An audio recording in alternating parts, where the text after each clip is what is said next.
So, nakikita natin na priority ng person mo yung kanyang personal na goals, mga kapiksi. Meron kayong ex na pinag-aawayan, guys, no?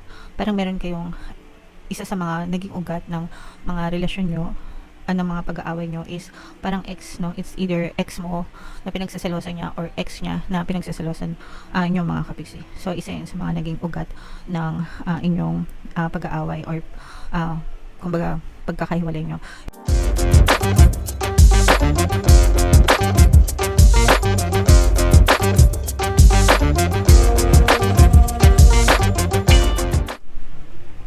Hello guys, hello Pisces, welcome back to Pinoy Pixie Tarot.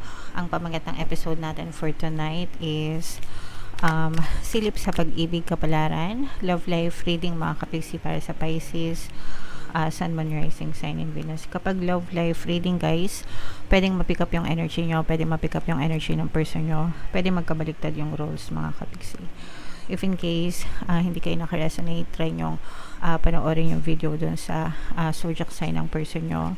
Baka nandun yung energy nyo, guys. So, ito guys, ito yung mga mensahe sa inyo ng person nyo. Pwedeng hiwalay na kayo nitong person nyo, mga kapixie, and pwedeng may karelasyon na siyang iba, no? Kasi sabi niya, may mahal na akong iba. Pwedeng hiwalay na kayo, separated na, tapos yung person mo, pwedeng nakahanap na siya ng ibang kapalit, no? O kaya naman, pwedeng naghiwalay kayo dahil sa third party, mga kapixie. And kahit na ganun yung nangyari, nagsisisi siya sa lahat ng nagawa niya sa'yo, and lagi niyang naaalala ikaw, guys, no? So, ito most applicable sa mga hiwalay na naghiwalay dahil sa third party, or naghiwalay kahit anong dahilan, pero yung person nyo meron na silang iba. O kaya naman, kung bigla na lang kayong ginosted ng person mo, no contact, hindi na bumabalik, that's because meron na silang ibang karelasyon, mga kapixie. So, nagre-resonate to sa mga may ganong klase ng sitwasyon.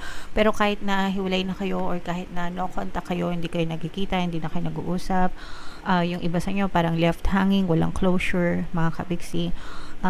Always remember, no, ghosting is a closure. Kapag ginosted nila kayo, it means na ayaw na nila kayong kausap. That's already a closure. Huwag yun ang antayin na sabihin nila harap-harapan sa mukha nyo na ayoko na sa'yo, okay? Tapos na tayo. So, mas masakit yung ganun, guys. Mas madali kayong maka-move on kung tatanggapin nyo na kapag ginosted kayo, it's already over. And you also have to move on with your life, mga kapixie. But then again, kahit na hindi niya to sinasabi sa'yo ng harap-harapan, baka wala siyang chance, baka nahihiya na rin siya dahil sa ginawa niya, no? Pwedeng siya yung may kasalanan, mga kapixie, pero nagsisisi siya sa ginawa niya. And may sincerity naman, guys, yung kanyang pagsisisi. And palagi kang naiisip nitong person mo.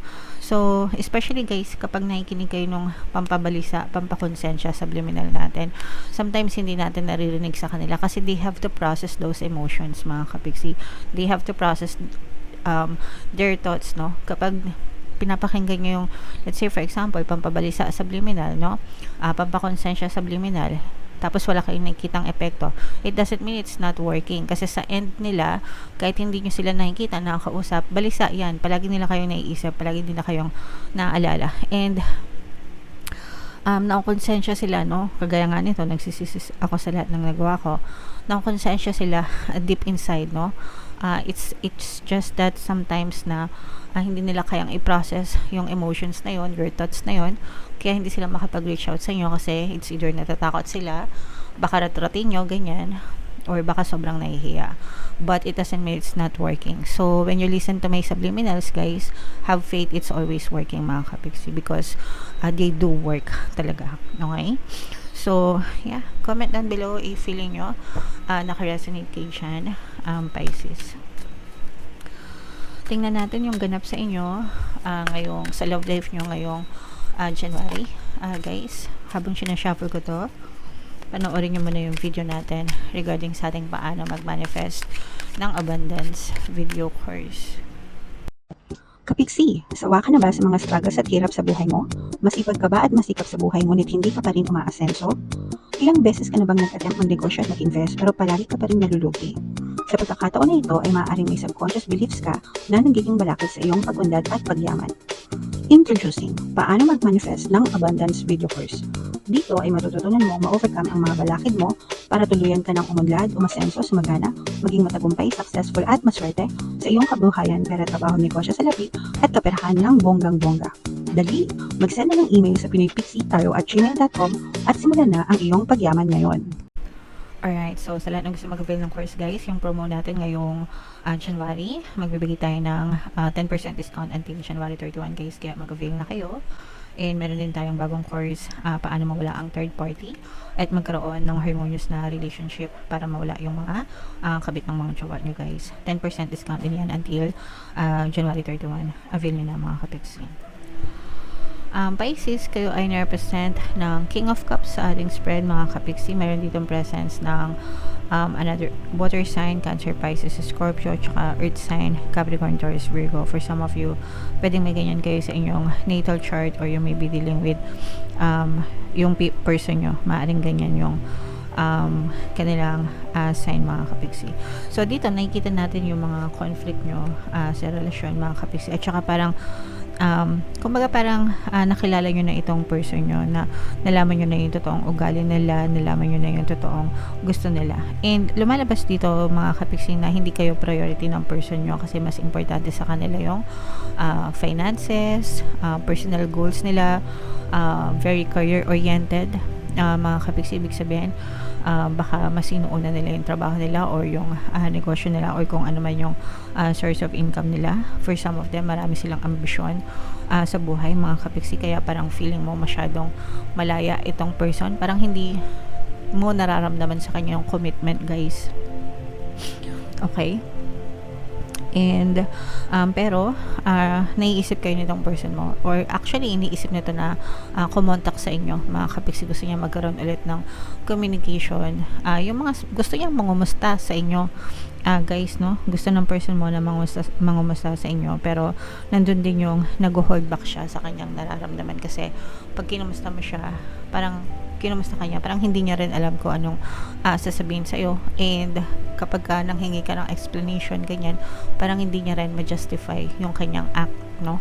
So kaya nag-aatubili siya na mag-reach out sa'yo, pero iniisip niya na kumontak sa inyo mga kapiksi.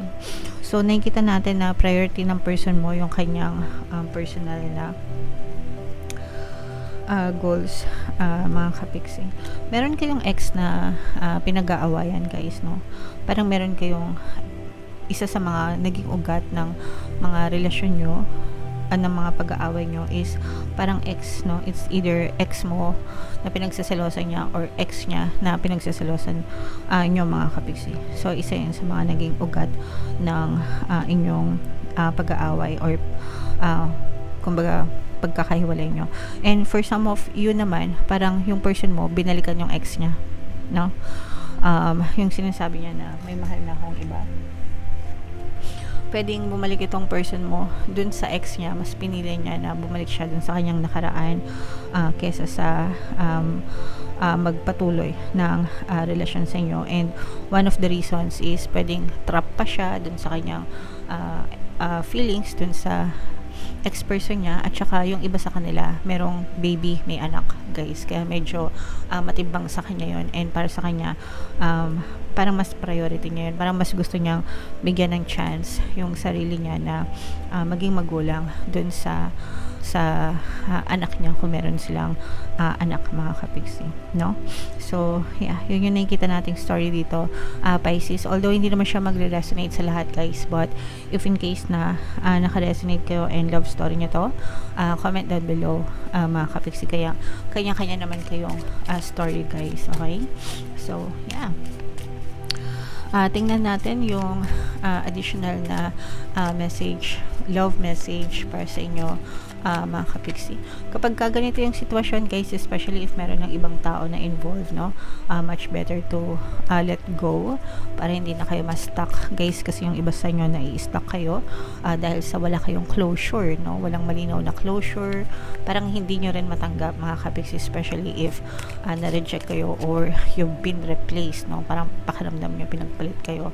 So parang nandun yung bumaba yung confidence level nyo, nagkaroon kayo ng self-doubt, tapos tinatanong nyo yung sarili nyo, deserve ko ba to? Despite ng mga magagandang pinakita nyo dun sa person nyo, mga kapiksi. Okay? So, ito yung love message for you guys. Redirect your thoughts. Focus on what you want to attract in this relationship, not on what you fear will happen.